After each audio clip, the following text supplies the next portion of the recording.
ان کی مہک نے دل کے غنچے کھلا دیے ہیں. سبحان اللہ. جس راہ چل دیے ہیں کوچے بسا دیے ہیں.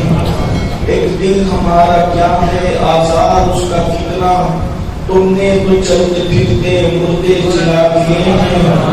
میرے کریم سے گر قطرہ کسی نے مانگا، دریا بہا دیے ہیں تربے بہا دیے ہیں.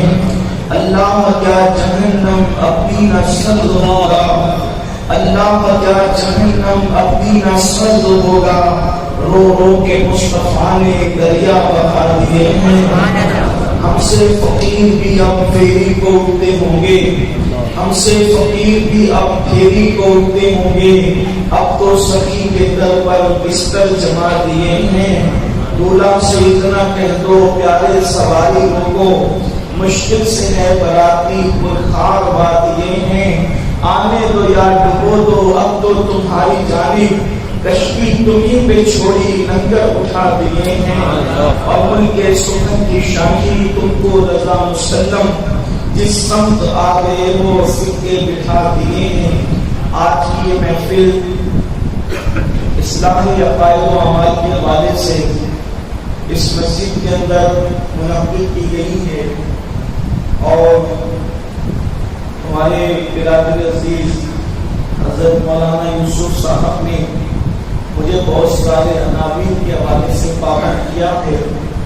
میں اور بھی احباب کے احکامات ہیں تو تھوڑی تھوڑی گفتگو جتنی باتیں مجھے کہی گئی ہے ان سب کے مطابق کچھ پیش کرنے کی سعادت حاصل کی جائے گی. اللہ پاک کی بارگاہ میں دعا ہے کہ مختصر وقت میں اللہ برکت عطا فرمائے اور مجھے حق کہنے، آپ سب کو حق سن کر اس پر عمل کرنے اور اسے عام کرنے کی توفیق عطا فرمائے.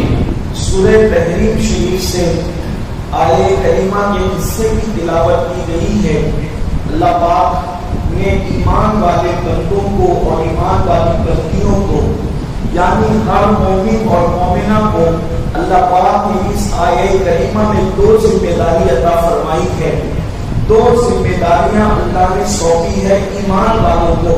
ایک ذمہ داری یہ وہ انفسکم واہلیکم نارا، کہ اے ایمان والے مردوں اور اے ایمان والی عورتوں اپنے آپ کو اور اپنی اولاد کو جہنم کی آگ سے بچاؤ. یعنی آپ اور ہم سب کی ذمہ داری ہے کہ اپنی اولاد کو اور اپنے وجود کو جہنم کی آگ سے بچاؤ. یہ جہنم کی آگ کیا ہے تو قرآن کی آیت خود ہی اعلان کرتی ہے وقودها الناس والحجارہ، یہ جہنم کی آگ وہ ہے کہ جس کا ایندھن انسان اور پتھر ہے. یعنی دنیا کی آگ، دنیا کی آگ کی کوئی حیثیت نہیں ہے جہنم کی آگ کے سامنے. بلکہ فرمایا گیا جہنم کی آگ کو 70 مرتبہ رحمت کے پانی سے دھویا گیا ہے، تب کہیں جا کر کے یہ دنیا کی آگ بنی ہے. اب آپ مجھے بتائیں کہ 70 مرتبہ جب جہنم کی آگ کو دنیا کے پانی سے نہیں بلکہ رحمت کے پانی سے، رحمت کی نہر کے پانی سے جب 70 مرتبہ اس کو دھویا گیا تو یہ دنیا کی آگ بنی.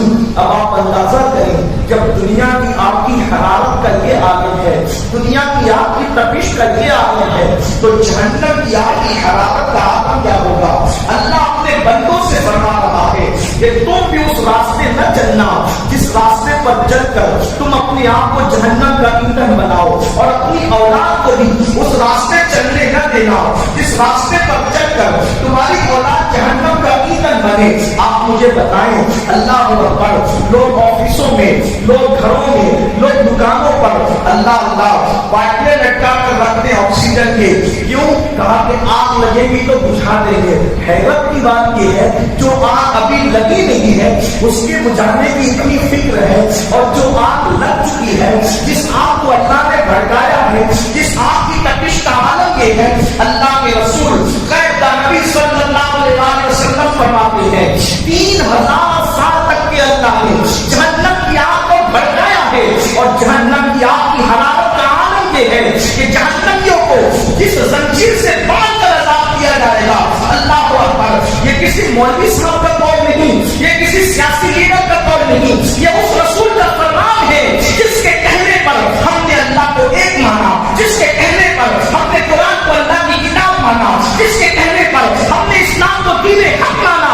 وہ رسول صلی اللہ علیہ وسلم فرماتے ہیں، یاد رکھنا انہوں نے جہنم کو دیکھا ہے اور جہنم کو دیکھ کر کے بیان فرما رہے ہیں۔ میرے اور آپ کے آقا غیر کا نبی صلی اللہ علیہ وسلم فرماتے ہیں کہ جہنم کے اندر جس زنجیر سے باندھ کر جہنم کو آزاد کیا جائے گا، اگر اس کی کڑی کسی پہاڑ پر رکھ دیا جائے تو پہاڑ میں سمیزہ ہو جائے۔ اللہ اکبر، جب ایک کڑی کڑی عالم میں مسلمانوں تو مجھے بتاؤ اس پوری زنجیر کا عالم کیا ہوگا؟ اللہ اکبر، کیا ہم یہ نہیں سنتے کہ اللہ کی عدالت میں کھڑے رہنا ہے؟ مجھے بتاؤ ایک دن میں ہزاروں گناہ، ایک دن میں ہزاروں جرائم ہم کر رہے ہیں، اپنے آپ کو جہنم کی آگ سے بچانے کی کوشش نہیں کر رہے ہیں۔ اللہ اکبر، جہنم کی آگ کیا ہے، اس کی حرارت کیا ہے، اس کا عذاب کیا ہے، یہ تفصیلی عنوان ہے، لیکن آئیے اپنے عنوانات کی طرف چلتے ہیں۔ ایک مرتبہ اللہ کے حبیب غیر کا نبی صلی اللہ علیہ وسلم نے فرمایا، میرے آقا اپنے صحابہ سے فرماتے ہیں، اے میرے صحابہ، جہنم کے اندر ایک وادی ہے، جہنم کے اندر ایک وادی ہے، اور اس وادی کا حال یہ ہے کہ ایک دن میں 5 مرتبہ جہنم خود بھی اس سے پناہ مانگتا ہے۔ وہ وادی کتنی سخت ہوگی؟ اللہ کے رسول سچے نبی ثابت و مصدوق نبی نے فرمایا، جہنم میں ایک وادی ہے، اس وادی سے جہنم بھی ایک دن میں 5 مرتبہ اللہ کی پناہ مانگتا ہے۔ بتاؤ مسلمانوں، جس سے جہنم بھی اللہ کی پناہ مانگے، اس جہنم کی وادی کا حال کیا ہوگا؟ اور میرے آقا نے فرمایا، اس وادی کی حرارت، اس کی گرمی، اس کی تپش کا عالم یہ ہے کہ اگر اس کے اندر پہاڑ ڈال دیے جائیں تو پہاڑ بھی پگھل جائے، اس میں پہاڑ بھی پگھل جائیں گے۔ صحابہ کرام پہ لرزہ طاری ہوا، صحابہ کرام نے عرض کیا، یا رسول اللہ صلی اللہ علیہ وسلم، ہمارے ماں باپ پہ قربان، وہ وادی جس سے جہنم بھی ایک دن میں 5 بار پناہ مانگے اور اس میں پہاڑ بھی پگھل جائے، اس حصے میں کس کو داخل کیا جائے گا؟ وہ کس کے لیے تیار کیا گیا ہے؟ تو میرے آقا فرماتے ہیں، وہ 2 لوگوں کے لیے تیار کیا گیا ہے۔ نمبر 1 جو حرام لقمہ کھاتا ہے، ایک تو وہ اس میں داخل کیا جائے گا۔ نمبر 2 جو نمازوں کو ترک کرتا ہے، وہ اس میں داخل کیا جائے گا۔ آپ سے پوچھنا چاہتا ہوں، جب میرے آقا سچے ہیں، اللہ اکبر، اپنے نبی ایسے سچے نبی ہیں کہ ان کے دشمنوں نے بھی ان کی سچائی کی گواہی دی ہے۔ کائنات میں بڑے سے بڑے سچے پیدا ہوئے، لیکن میرے نبی سے سچا نہ دنیا میں کوئی آیا ہے، نہ دنیا میں کوئی آ سکتا ہے۔ ان کے دشمن بھی ان کی سچائی کی گواہی دیتے ہیں۔ ایسے سچے نبی فرما رہے ہیں، اللہ اکبر، جس میں پہاڑ پگھل جائیں گے، جس سے ایک دن میں 5 مرتبہ جہنم بھی بڑا مانگتا ہے، اس کے اندر کون 2 لوگ ہوں گے؟ حرام لقمہ کھانے والا۔ آپ سے پوچھنا چاہتا ہوں، آج کا مسلمان جھوٹ بول کے دھندا نہیں کر رہا ہے، آج کا مسلمان جھوٹی قسمیں کھا کے دھندا نہیں کر رہا ہے۔ کتنے افسوس کی بات ہے، 200-250 روپے کی چپل بیچنے کے لیے مسلمان جھوٹی قسم کھا رہے ہیں۔ سوچے کتنا گر گیا مسلمان۔ یہ سب کچھ دنیا ہی ہو گئی، بس لوگ سود کے دھندے کرتے ہیں، ہر سال عمرہ پہ بھی جا رہے ہیں، حج کو بھی جا رہے ہیں، داڑیاں بھی خوبصورت، کرتے بھی خوبصورت، اور دھندے چھپا کر کس کے؟ سود کے دھندے، نام بدل بدل کر سود کے دھندے۔ میں پوچھتا ہوں، پبلک لیول پر نیک بننے کا کیا فائدہ؟ نیک بننا ہے تو خدا کی نظر میں کرو، لوگوں کے درمیان جھوٹی عزت کی خاطر انسان خدا کو ناراض کرتا ہے۔ سن لو، اللہ کے رسول علیہ السلام نے فرمایا، جس نے سود کا ایک لقمہ کھایا، گویا اس نے اپنی ماں کے ساتھ 36 مرتبہ اسلام میں زنا کیا۔ اسلام میں زنا کیا، ایک لقمہ سود کا۔ اور گھرنے سے سود کھایا جاتا ہے، سود کے راتوں رات کروڑپتی بننے کے چکر میں، شارٹ ٹائم میں کروڑپتی بننے کے چکر میں، ایزی منی کے چکر میں کتنے مسلمان ہیں۔ بلکہ آپ سے یہی ایک عنوان میں بات کروں، بہت وقت جائے لیکن اس پر بات نہیں کرتا، ایک بات آپ سے کرتا ہوں۔ علامہ ابن حجر یہاں تک لکھتے ہیں کہ سود کا دھندا کرنے والے اور سود کھانے والوں پر میں نے شب قدر پہ بھی عذاب ہوتے دیکھا. یعنی سود کا دھندا کرنے والوں پر اللہ رمضان شریف اور رمضان شریف شب قدر کو بھی اللہ ان کی قبر سے عذاب نہیں اٹھاتا. ابن حجر کہتے ہیں میں نے خود اپنی آنکھوں سے قبر پر عذاب ہوتے ہوئے حالت کشف میں دیکھا. جب معلوم کیا تو پتا چلا کہ جناب نیک تو بہت تھے, پرہیزگار تو بہت تھے, نمازی تو بہت تھے, روزدار تو بہت تھے, لیکن بڑھاپے میں دولت کی لالچ ایسی غالب آئی کہ چھپ چھپا کر سود کا دھندا کرتے تھے. میں پوچھنا چاہتا ہوں چھپ کر گناہ کرنے کا فائدہ کیا ہے؟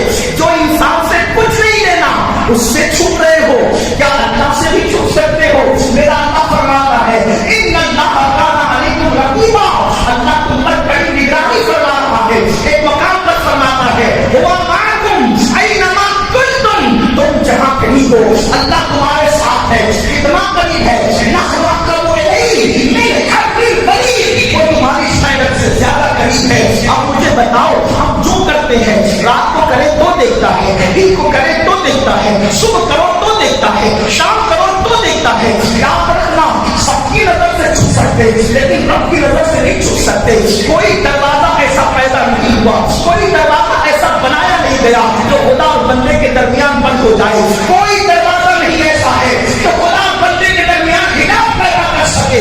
اللہ دیکھ رہا ہے, ہر وقت دیکھ رہا ہے, ہر پل دیکھ رہا ہے, ہر ساتھ دیکھ رہا ہے. ارے کام کرنے والوں کو لوگ کام کرتے دیکھتے ہیں. میرے اللہ کی شان یہ ہے انسان کام نہیں کرتا اس سے پہلے اللہ جانتا ہے کہ یہ کرنے والا کیا ہے. وہ علیم بذات الصدور ہے. مسلمانوں یہ دنیا چلنے کی ہے, یہ دنیا چند لمحوں کی ہے. اس دنیا میں جیا کون ہے, اس دنیا میں رہا کون ہے؟ یہ دنیا لاج کی طرح ہے. لاج کے اندر لوگ بدلتے رہتے ہیں, کل کوئی ہے, پرسوں کوئی ہے, آج کوئی ہے, آج کے بعد کوئی ہے. ایسے یہ دنیا بھی لاج کی طرح ہے, سرائے فانی ہے. ہم سے پہلے ہمارے باپ دادا, ان سے پہلے ان کے باپ دادا, ان سے پہلے ان کے باپ دادا, اب ہماری باری ہے, آگے ہماری نسلوں کی باری ہے. مجھے بتاؤ مسلمانوں, آخر انسان حرام کی دولت میں کفن میں لپٹ کر جائے گا, اس کا انجام کیا ہوگا؟ کما کر دوسروں کے لیے عیش کرے تعمیر کیے, جواب تو آپ کو دینا ہوگا. اس لیے مسلمانوں حلال کو لازم پکڑو, حلال کی طرف آؤ. اور دوسری چیز میں کیا کرنے کا فرمائی, وہ جہنم کا طبقہ جس سے جہنم 5 مرتبہ دن میں پناہ مانگتا ہے اور اس میں کہاں بھی بگڑ جائیں گے. دوسرے نمبر پہ کون جائے گا؟ جو نماز میں سستی کرتا ہے, جو نماز میں سستی کرتا ہے. اللہ اکبر, جو نماز کو ترک کرتا ہے. آج بڑی آسانی کے ساتھ ہماری نوجوان نسل نماز چھوڑ دیتی ہے. دوستوں کے لیے گھنٹوں ہے, بھائیوں کے لیے گھنٹوں ہے, بیوی بچوں کے لیے گھنٹوں ہے. یوٹیوب پر بیٹھے تو گھنٹوں پاس کر دیں, فیس بک پر بیٹھے تو گھنٹوں پاس کر دیں. سب کے لیے ٹائم ہے. کتنی بدبختی ہے, ٹائم سب کے لیے ہے. اور جس نے ٹائم پیدا کیا اس خدا کے لیے ٹائم ہے. جس نے سب کچھ عطا کیا, سوچو تو صحیح, اس سے بڑھ کر ہم سے پیار کون کرتا ہے کوئی؟ ارے ہم پیدا نہیں بیٹے, جہاں ماں کھلا نہیں سکتی تھی وہاں اس نے کھلایا, جہاں باپ کے ہاتھوں کی رسائی نہیں تھی وہاں اس نے حفاظت کی. بتاؤ ماں کے پیٹ کے اندھیرے میں کس نے کھلایا, کس نے پلایا, کس نے شعور عطا کیا؟ آپ مجھے بتاؤ, آپ بتائیں اگر ماں کی ممتا ہے پالنے کے لیے تو اس ممتا کو بھی کس نے پیدا کیا؟ سینے میں دودھ کس نے پیدا کیا؟ پلانے کی توفیق کس نے دی؟ مجھے بتاؤ میرے بھائی, اگر اللہ ماں کے دل میں ممتا پیدا نہ کرتا اور ماں پیدا ہونے سے پہلے ہمیں گرا دیتی تو ہو سکتا. ایسی ماں ہے دنیا میں جنہوں نے بچہ پیدا ہونے سے پہلے ڈاکٹروں سے ٹکڑے ٹکڑے کروا کے گرا دی. اگر ہماری ماں بھی ایسی ظالم ہوتی, اگر ہماری ماں کے دل میں ہماری نفرت ڈال دی جاتی تو جب ہم یہ دنیا دیکھتے, ارے چلے پیدا ہو جاتے, پیدا ہونے کے بعد بھی تو ایسی مائیں ہیں کہ جو بچوں کو کچرے کی کنڈی میں پھینک کے چلی جاتی ہے, قبرستان میں چھوڑ کے بھاگ جاتی ہے. وہ لوگ ہے کہ نہیں ہے, لیکن وہ اللہ ہے جس نے ہماری ماں کے دل میں اس کی جان سے زیادہ ہماری محبت پیدا کی. کتنے احسانات تھے اس کے, پھر سینے میں دودھ عطا کیا, پھر دودھ ہضم کرنے کی طاقت عطا کی, پھر چلنا سکھایا, پھر بولنا سکھایا. اپنے چہروں کو دیکھو, آئینے میں دیکھ کے خوش ہوتے ہو. کبھی سوچا اتنا خوبصورت چہرہ بنایا کس نے؟ اگر اللہ اتنا خوبصورت نہ بناتا, چوہا بلی کتا بنا دیتا تو کیا کوئی اللہ سے پوچھنے جاتا کہ تو نے کیوں بنایا؟ بولو مجھے بتاؤ صحیح, کتنے احسانات کس کے ہیں, کتنی سادگی سے میرا جواب کہتا ہے مولانا